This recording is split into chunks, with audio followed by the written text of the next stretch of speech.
வணக்கம் நேயர்களே. இன்றைக்கி நான் தோட்டத்துக்கு வந்தேன். தோட்டத்தில் செடிகளுக்காண்டி பம்புச்செட்டு இந்த கிணத்துல தண்ணி இறைச்சி செடிகளுக்கு பாய்ச்சிக்கிட்டு இருக்கிறேன்.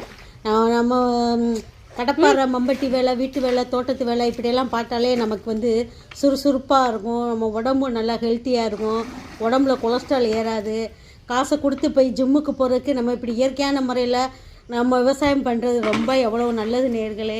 இது உங்களுக்கு பிடிச்சிருக்கா நேயர்களே? பிடிச்சிருந்தா லைக் பண்ணுங்கள்.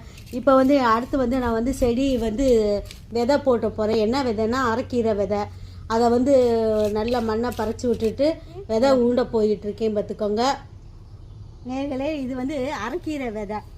அரைக்கீரை விதையை நான் என் பேரனும் தூவுறோம். தூவுப்பா, இந்த ஆச்சி தூவுற மாதிரி தூவு. இந்த இப்படி தூவு தூவு போடுங்க. இப்படி போடுங்க போடுங்க போடுங்க போடுங்க போடுங்க. போடுங்க போடுங்க. போட்டுட்டு மண்ணை இப்படி போடுங்க. மண்ணை போடுங்க.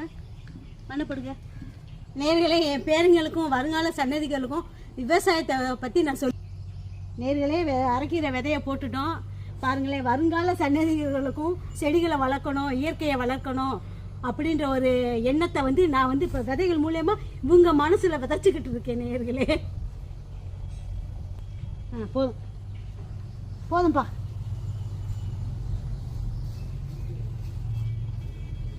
அது கரண்டி எடு.